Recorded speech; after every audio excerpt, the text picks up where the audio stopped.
The Man of Science, published in 1892, written by Jerome K Jerome. Oh, hold on. We have not done content warnings for this story. We have not. Content warnings are death and dying, horror themes, mental health and trauma, socio-political themes, and violence. I mentioned he's a comedy writer, right? Comedy writer and when? The 19th century? Yeah, okay, there we go. I met a man in the Strand one day that I knew very well, as I thought, though I'd not seen him for years. We walked together to Charing Cross, and there we shook hands and parted. Next morning I spoke of this meeting to a mutual friend, and then I learnt for the first time that the man had died 6 months before. The natural inference was that I had mistaken one man for another, an error that, not having a good memory for faces, I frequently fall into.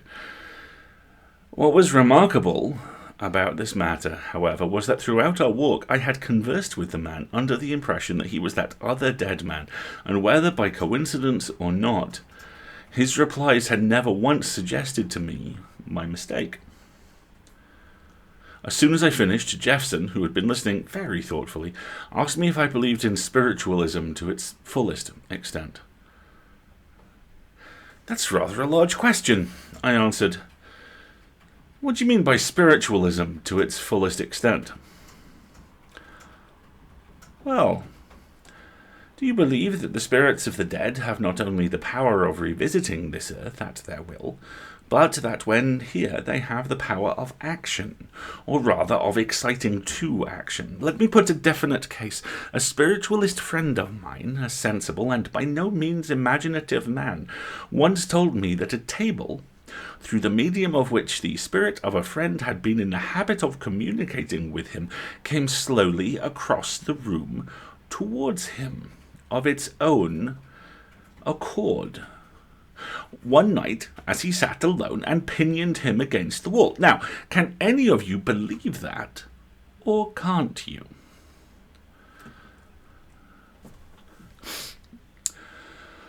"I could," Brown took it upon himself to reply. "But after doing so, I should wish for an introduction to the friend who told you the story. Speaking generally," he continued, "seems to me that the difference between what we call the natural and the supernatural is merely the difference between frequency and rarity of occurrence. Having regard to the phenomena we are compelled to admit, I think it illogical to disbelieve anything we are unable to disprove." "For my part," remarked McShaughnessy, "I can believe in the ability of our spirit friends to give the quaint entertainments credited to them much easier than I can in their desire to do so." "You mean," added Jeffson, "that you cannot understand why a spirit, not compelled as we are by the exigencies of society, should care to spend its evenings carrying on a laboured and childish conversation with a room full of abnormally uninteresting people." Ouch, that's a burn. "Jeffson, chill." "That is precisely what I cannot understand," McShaughnessy agreed. "Nor I, either," said Jeffson. "But I was thinking of something very, very different altogether. Suppose a man died with the dearest wish of his heart unfulfilled. Do you believe that his spirit might have power to return to earth and complete the interrupted work?" "Well," answered McShaughnessy, "if one admits the possibility of spirits retaining any interest in the affairs of this world at all, it is certainly more reasonable to imagine them engaged upon a task such as you suggest than to believe that they occupy themselves with the performance of mere drawing-room tricks. But what are you leading up to?" "Why, to this," replied Jeffson, seating himself straddle-legged across his chair and leaning his arms upon the back. "I was told a story this morning at the hospital by an old French doctor. The actual facts are few and simple. All that is known can be read in the Paris police records of 62 years ago. The most important part of the case, however, is the part that is not known, and that never will be known. The story begins with a great wrong done by one man unto another man. And what the wrong was, I do not know. I am inclined to think, however, it was connected with a woman. I think that, because he who had been wronged hated him who had wronged him with a hate such as does not often burn in a man's brain, unless it be fanned by the memory of a woman's breath. Yeah, I am going a bit Strax on this. Drop him in We'll drop him in acid. We're trying to bring him back alive, Strax. We will lure him here and then not drop him in acid. Still, that is only conjecture, and the point is immaterial. The man who had once done the wrong fled. The other followed him. It became a point-to-point race, the first man having the advantage of a day's start. The course was the whole world. The stakes, the first man's life. Travellers were few and far between in those days, and this made the trail easy to follow. The first man, never knowing how far or how near the other was behind him, and hoping now and again that he might have baffled him, would rest for a while. The second man, always knowing just how far the first one was before him, never paused, and thus, each day, the man who was spurred by hate drew nearer to the man who was spurred by fear. Jefferson's very good at this. Also, this is a math problem. At this town, the answer to the never-varied question would be, at 7 o'clock last evening, monsieur. 7, 18 hours. Give me something to eat quick while the horses are being put to. At the next, the calculation would be 16 hours. Passing a lonely chalet, monsieur, puts his head out the window. How long since a carriage passed this way with a tall, fair man inside? Oh, such a one passed early this morning, monsieur. Thank you. Drive on. 100 francs apiece if you are through the pass before daybreak. And what for dead horses, monsieur? Twice their value when living. One day, the man who was ridden by fear looked up and saw before him the open door of a cathedral. He passed in, he knelt down, he prayed. He prayed long and fervently, for men, when they are in sore straits, clutch eagerly at the straws of faith. He prayed that he might be forgiven his sins, and more important still, that he might be pardoned the consequences of his sins. He would pray for deliverance from his adversary, and a few chairs from him, facing him, knelt his enemy, praying also. But the second man's prayer, merely being a thanksgiving, was short, so that when the first man raised his eyes, he saw the face of his enemy gazing at him across the chair tops with a mocking smile upon it. He made no attempt to rise, but remained kneeling, fascinated by the look of joy that shone out of the other man's eyes. And that other man moved the high-backed chairs one by one, and came towards him softly. Then, just as the man who had been wronged stood beside the man who had wronged him, full of gladness that his opportunity had come, there burst from the cathedral tower a sudden clash of bells, and the man whose opportunity had come broke his heart and fell back dead, with that mocking smile still playing round his mouth. That is the most baller way to get out of a chase sequence. Oh, you're gonna kill me? Oh, I'm dead! And so, he lay there. Then the man who had done the wrong rose up and passed out, praising God. What became of the body of the other man is not known. It was the body of a stranger who had died suddenly in the cathedral. There was none to identify it, none to claim it. Years passed away. The survivor in this tragedy became a worthy and useful citizen, became a noted man of science. In his laboratory were many objects necessary to him in his researches, and prominent among them stood in a certain corner a human skeleton.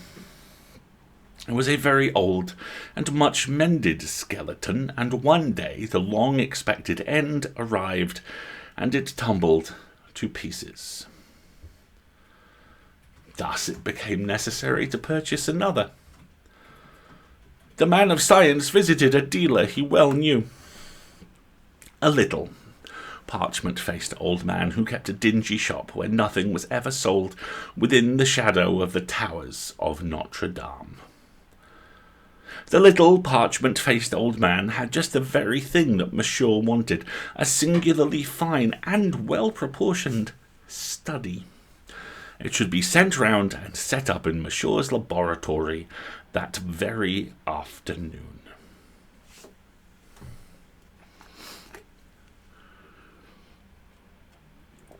And yes, I did get 4 syllables out of cathedral.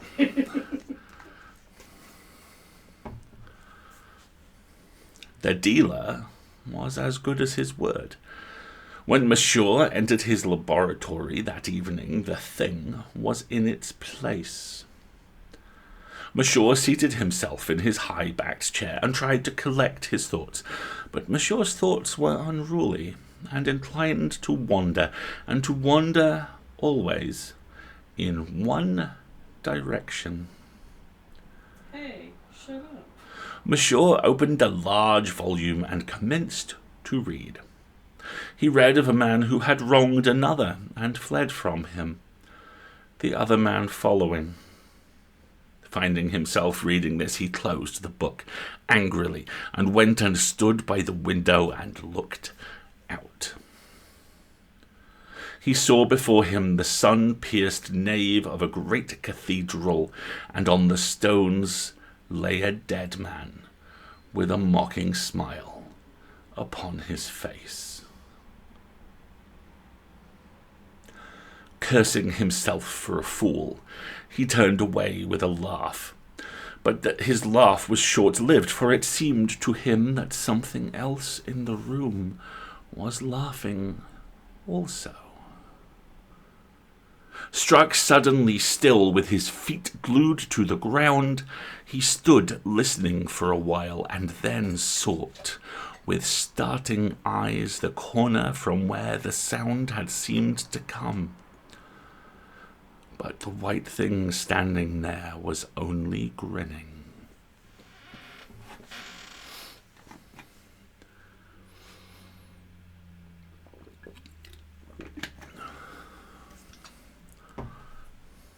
Monsieur wiped the damp sweat from his head and hands and stole out. For a couple of days he did not enter the room again. On the third, telling himself that his fears were those of a hysterical girl, he opened the door and went in. To shame himself, he took his lamp in his hand, and crossing over to the far corner where the skeleton stood, examined it. A set of bones, bought for 300 francs. Was he a child to be scared by such a bogey? He held his lamp up in front of the thing's grinning head. The flame of the lamp flickered as though a faint breath passed over it. The man explained this to himself by saying that the walls of the house were old, they were cracked, and that the wind might creep in anywhere.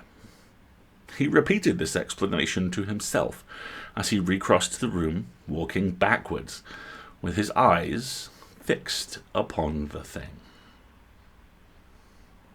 When he reached his desk, he sat down and he gripped the arms of his chair until his fingers turned white. He tried to work, but the empty sockets in that grinning head seemed to be drawing him towards them. He rose and battled with his inclination to fly, screaming, from the room. Rather, glancing fearfully about him, his eye fell upon a high screen standing before the door. He dragged it forward and placed it between himself and the thing, so that he could not see it, nor it see him. Then he sat down again to his work. For a while he forced himself to look at the book in front of him, but at last, unable to control himself any longer, he suffered his eyes to follow their own bent. It may have been a hallucination. He may have accidentally placed the screen so as to favour such an illusion, but what he saw was a bony hand coming round the corner of the screen, and with a cry he fell to the floor in a swoon. The people of the house came running in, of course, and lifting him up, carried him out and laid him upon his bed. As soon as he recovered, his first question was, where had they found the thing? Where was it when they had entered the room? And when they told him, they had seen it standing where it always stood, and had gone down into the room to look again because of his frenzied entreaties, and returned trying to hide their smiles. He listened to their talk about overwork, about the necessity for change and rest, and said they might do with him as they would. So for many months the laboratory door remained locked. Then there came a chill autumn evening when the man of science opened it again and closed it behind him.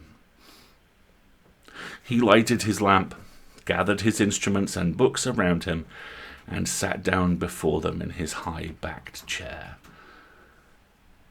And the old terror returned to him. But this time he meant to conquer himself. His nerves were stronger now, his brain clearer. He would fight his unreasoning fear. He crossed to the door and he locked himself in, and flung the key to the other end of the room, where it fell among jars and bottles with an echoing clatter. Later on, his old housekeeper, going her final round, tapped at his door and wished him good night, as was her custom. She received no response at first. Growing nervous, she tapped louder, called again, and at length an answering good night came back to her. She thought little about it at the time, but afterwards she remembered that the voice that had replied to her is one Alasdair needed to do again. Later on, his old housekeeper, going her final round, tapped at his door and wished him good night, as was her custom. She received no response at first, and growing nervous, tapped louder and called again, and at length an answering good night came back to her. She thought little about it at the time, but afterwards she remembered that the voice that had replied to her had been strangely grating, almost mechanical. Trying to describe it, she likened it to such a voice she would imagine coming from a statue. Next morning, his door remained still locked. It was no unusual thing for him to work all night and far into the next day, so no one thought to be surprised. When, however, evening came, and yet he did not appear, his servants gathered outside the room and whispered, remembering what had happened once before. They listened but could hear no sound. They shook the door, they called to him, then beat with their fists upon the wooden panels, but still no sound came from the room. They became alarmed and decided to burst open the door, and after many blows, it gave way and they crowded in. He sat bolt upright in his high-backed chair. They thought at first he had died in his sleep, but when they drew nearer and the light fell upon him, they saw the livid marks of bony fingers round his throat, and in his eyes there was a terror such as is not often seen in human eyes.